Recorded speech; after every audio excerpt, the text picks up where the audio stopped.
You're listening to episode 63 of the Small and Supercharged Podcast with Ria Freeman.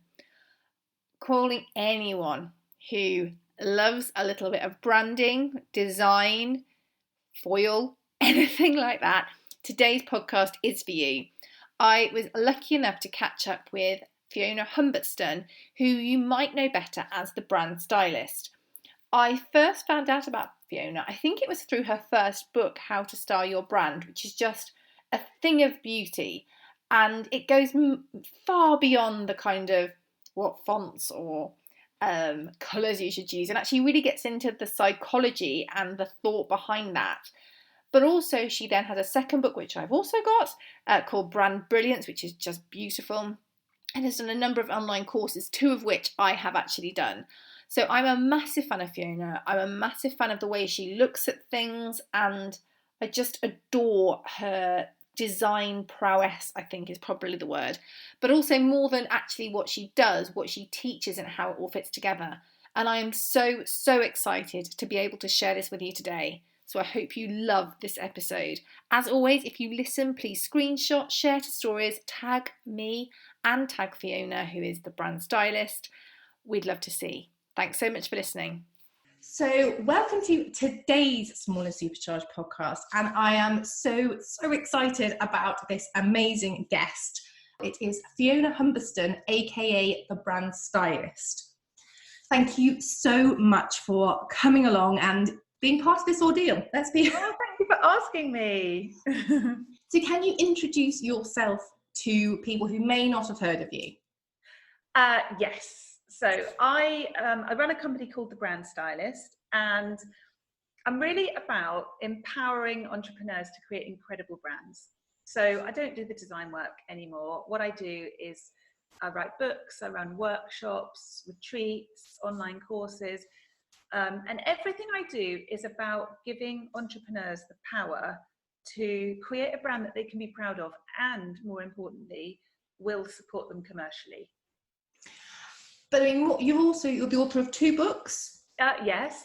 So I've authored and self-published How to Style Your Brand and Brand Brilliance, which are two gorgeous coffee table style books, but with really robust processes in them that will take you through branding from start to finish.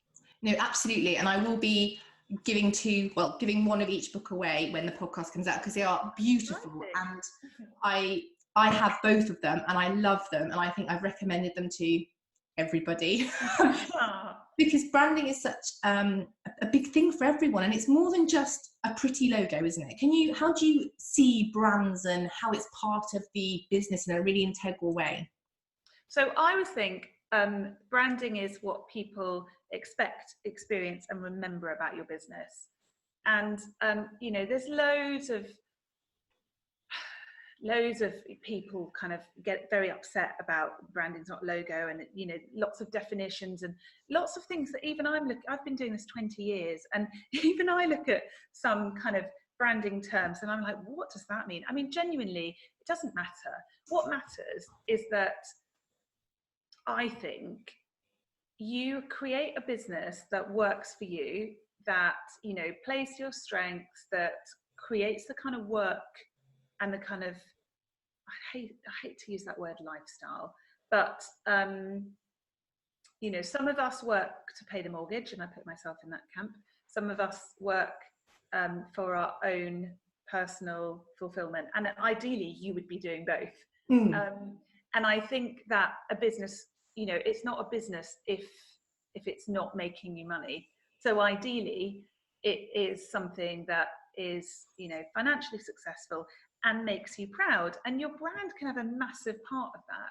So over the last 20 years I've worked with so many talented people who, for whatever reason, have made choices about the way they present their business, which means that they're not attracting the right people, that people don't value what they do, that they're missing out on opportunities. And that's really what the Brand Stylist is all about. It's about helping people make better choices and just understand those choices that they're making, so they can understand the impact and raising people's awareness. There's stuff that you just wouldn't notice, like put something on Instagram the other day about black, and someone was saying, oh, does it count if it's on my website? Well, yeah, it does. Like, yeah, that counts. Everything counts, but it's making people aware of that, and giving them the insights to see that they can change it, and it doesn't have to be expensive or difficult. It's actually quite fun. So how did you get into this? Because you didn't start off doing this, did you? No, I worked for a print company when I left university, and I loved that, but I hated selling print.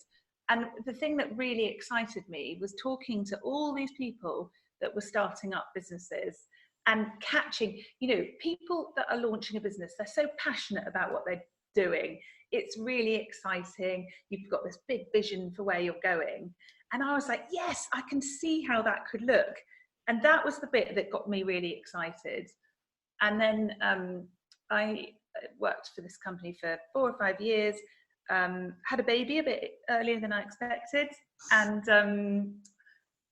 needed a business that would fit, or a job that ended up being a business that would fit around my new lifestyle.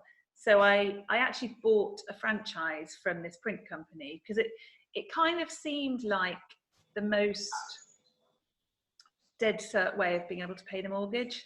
In hindsight, I don't know whether that was the right choice or not, but it was the choice that I made, and it meant that I learned loads about kind of the kind of business I didn't want to create. So it was a real hustle business. It was really about being the cheapest. It was high pressure, low margins, low turnover. So you had to work really hard to get the volume through. It meant that there was loads of cold calling, there was loads of networking, there was loads of hard-hitting sales copy, loads of marketing. So when I talk about not hustling, when I talk about not doing lead gen, it's because I've done it, and it's exhausting, and it's not the kind of business I want to create, and I want to show people that there's another way. Because you're I want to say you had a blog post about it. I've read it, about attracting people rather than kind of going out and grabbing them. You worded it better. Yeah, I think I've called that blog post you're talking about is marketing without the hard sell. Yes. And the idea is that you create a destination brand. So rather than winning work because you're the cheapest printer, or because you were at the Chamber of Commerce networking event yesterday, or you sit opposite someone at a business networking breakfast and they're counting the leads, you're getting people because you're good. And rather than only, and again, this is like mirroring the journey that I took, is, we were based in Guildford, and we used to only get work from people in Guildford, and most people didn't really value our design. They just needed some leaflets printing, and they knew that Word wasn't the ideal program to produce a leaflet on. That's where it started. And obviously, because they didn't value design, they weren't prepared to pay for it. And it wasn't a very nice place to be. Oh, and they wanted it all yesterday.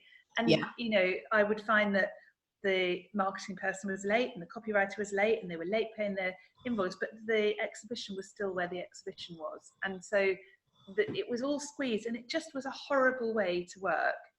And so over time, we started to invest more ourselves in our design, and we started to give people more than they expected. And I started writing blog posts about it, and about the work that we were doing. And we started really slowly getting people from Surrey rather than just Guildford, and then around the UK rather than just Surrey.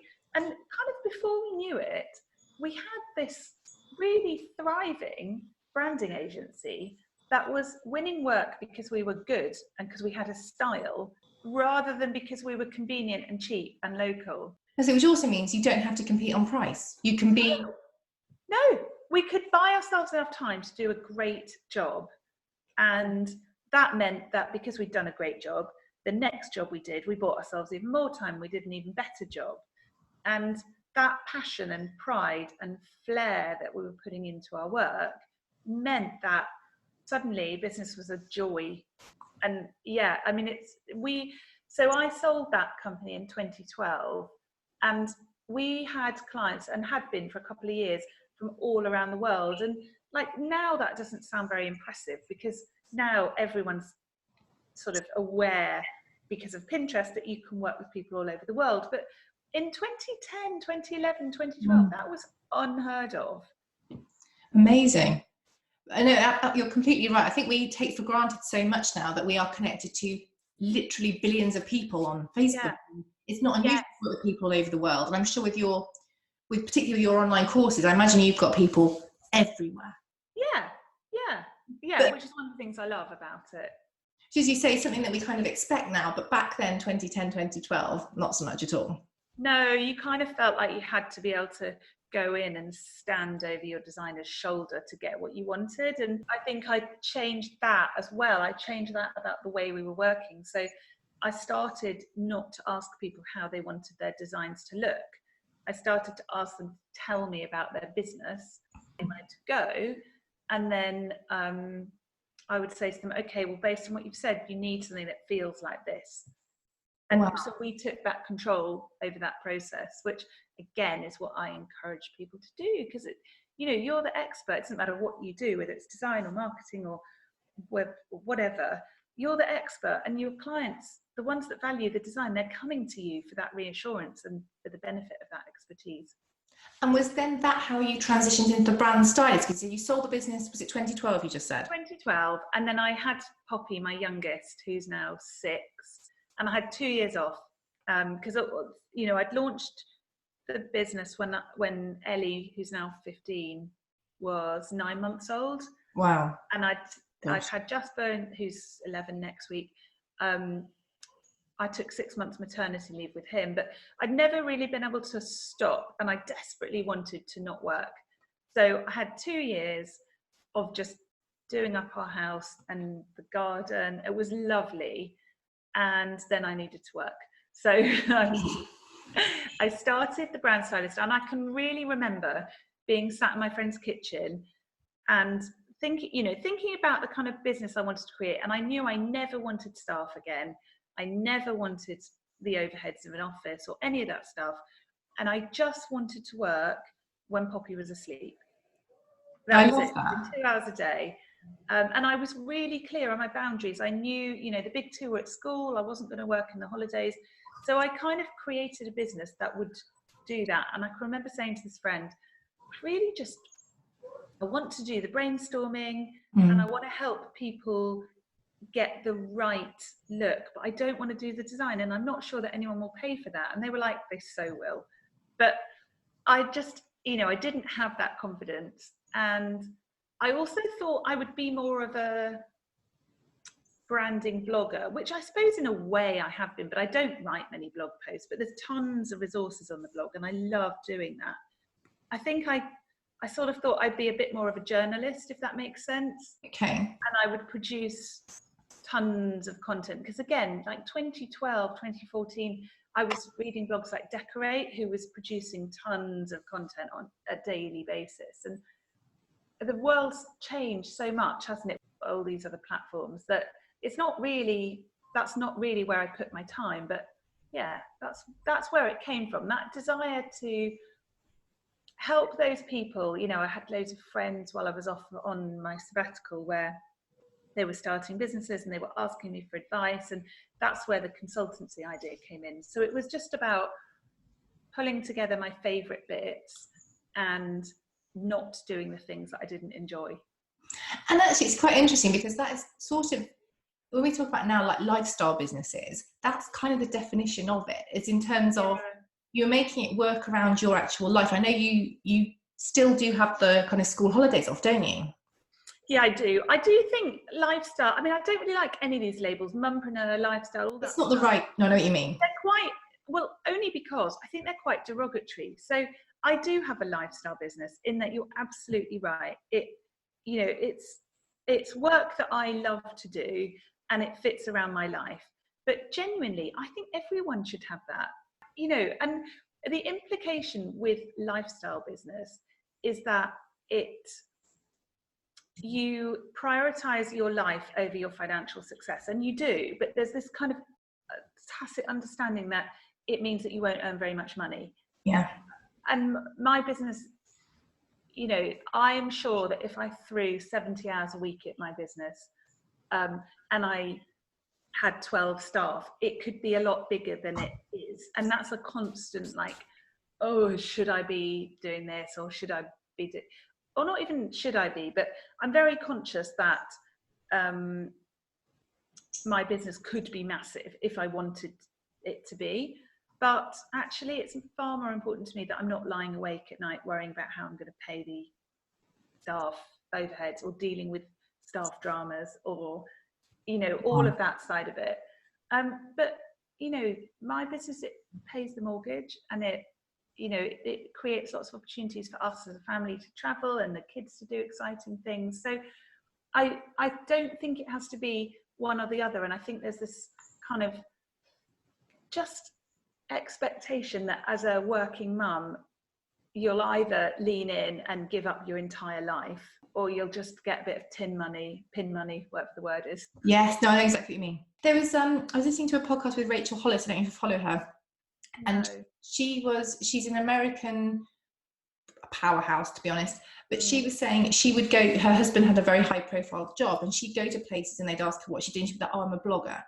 She wasn't just a blogger. She had a staff. She was really doing very well. She's got 4 children, but she would downplay her.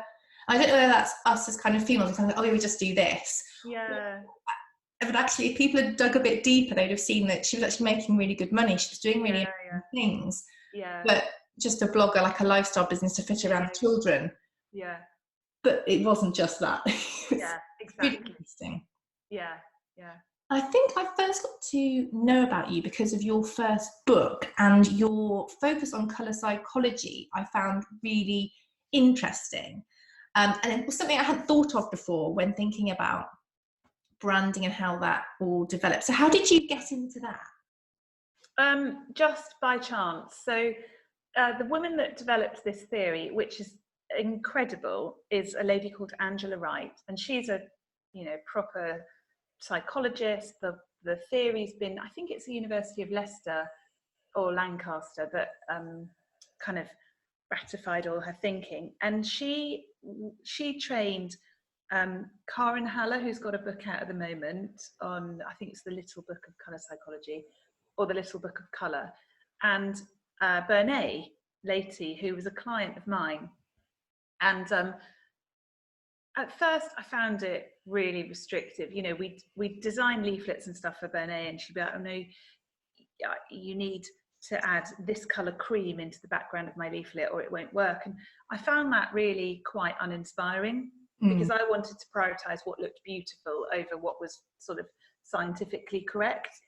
And eventually she kind of ground me down. She kept saying to me, you need to learn about colour psychology. And I was like, we really don't. Everyone knows that blue's calming and red's aggressive, and that's kind of enough. And eventually I just thought, oh, go on then, it will be a good team building thing. So she did this 28-hour course, and quite often people will read my book and then they'll get really into it, which is brilliant, but I keep having to remind people that, like, when you're asking me, is this particular pattern autumn or winter, like, you've got to immerse yourself in it. Don't get hung up on a particular thing. You need to really read what there is and really trust your instincts. That's the thing that over the last 10 years I've really got, and particularly over the last 5 since I've been writing about it and teaching about it, is it's great when people are engaged, and I like that, but I also find it quite frustrating when people get quite anxious over a particular pattern or font or something. And I just think, well, it's context based, so look at how it feels in the whole context. Does it feel right? Does it feel cozy or warm, or does it feel edgy? And use that as your guide rather than me telling you. So so Bernays taught us this 28-hour thing, and it probably took us as a team 6 months of implementing it before we were properly confident and comfortable. So it's quite a massive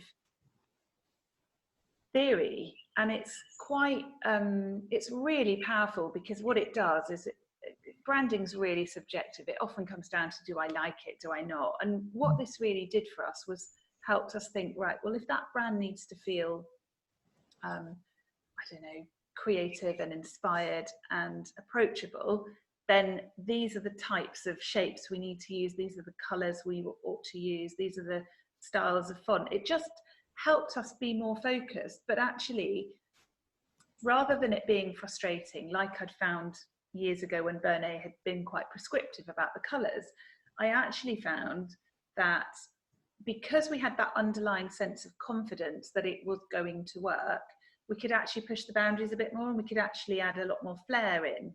So for us, it's been really helpful, and I've included it in all the books because I felt like it was a really good way of entrepreneurs understanding enough how to make things work and how to be more intentional. I think so. It's really interesting because obviously you've got the colours are one aspect of it, but then you have got different font styles and how they fit into seasons. And yeah, exactly. And I think that's the way that we've taken Angela's framework and we've really run with it, because the stuff we did with Bernay was very much focused around the colours and the palettes, and then that whole thing about pattern and fonts and shapes definitely came through from Bernay quite directly, but the other stuff has all been us just thinking about how things need to feel and finding patterns or creating patterns or illustration styles that really support that give that same sense. And I think it's sort of being able to take that forwards that means you can really master it and feel confident in what you're doing. So if someone is thinking they want to either rebrand or they want to start a brand from scratch, whether they want to be a blogger or whatever, what tips would you have for how they can find a brand that fits them? I don't use black because it's winter. I'm not talking about specifics, but what do you say to people to help them get the perfect brand feel and look for them? Well, I think the first thing is clarity.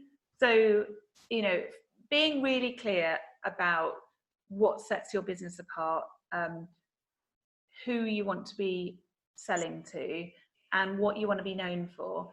That's quite hard work to get to that point. It takes a lot of bravery.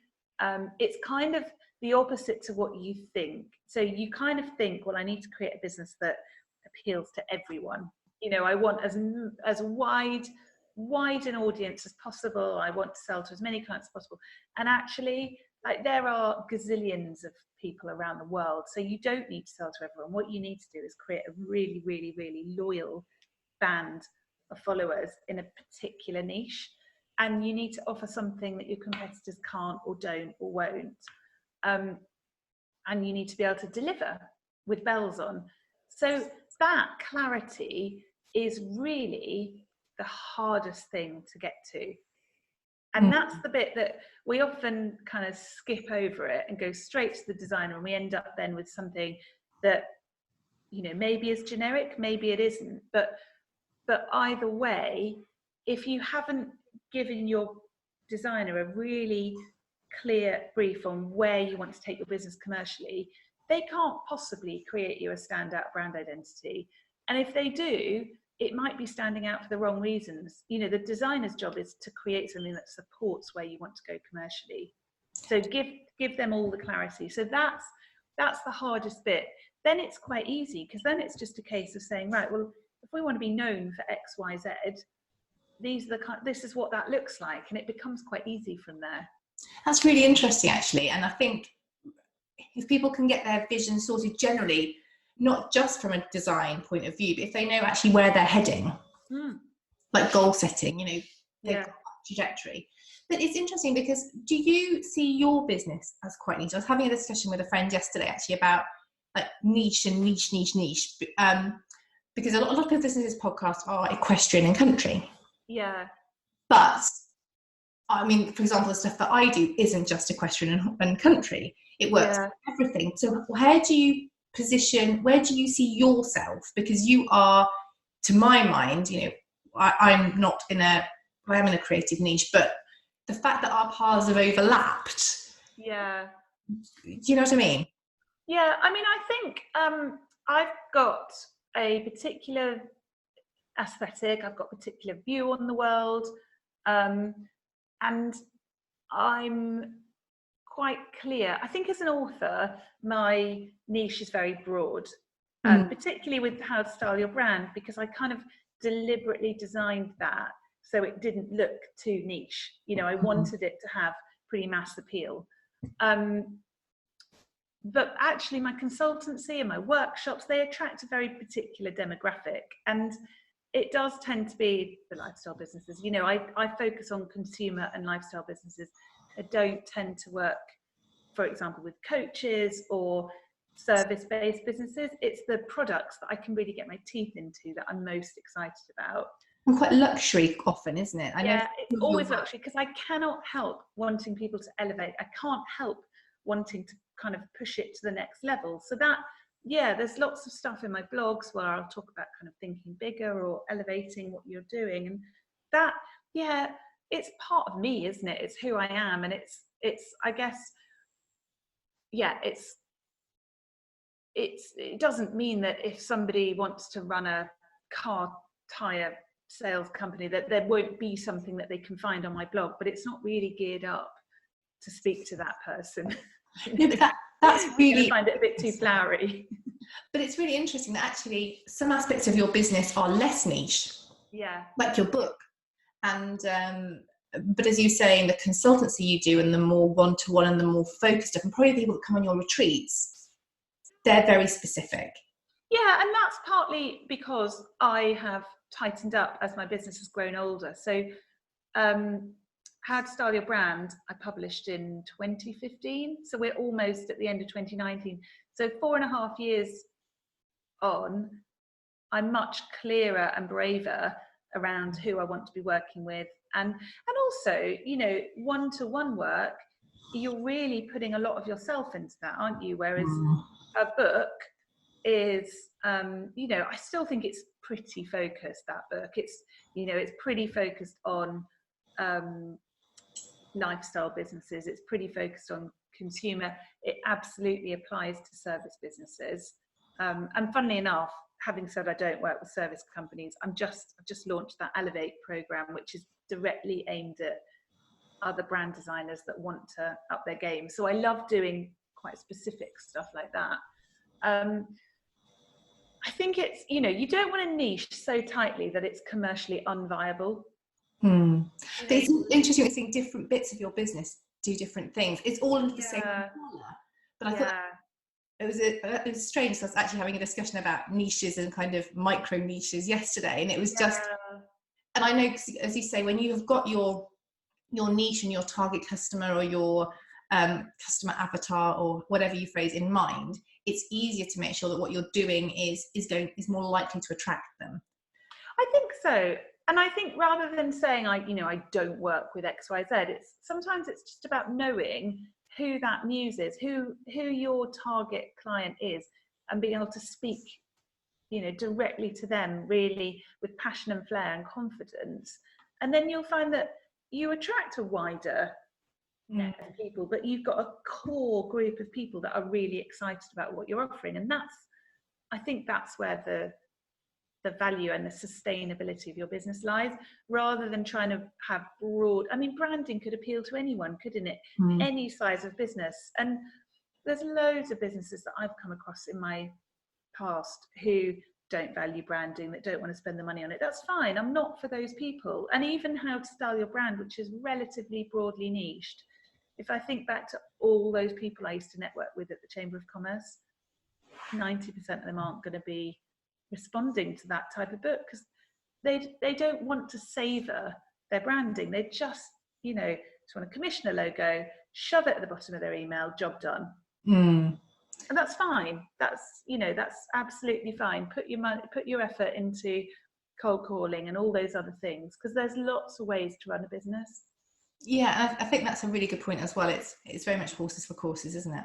Yeah, definitely.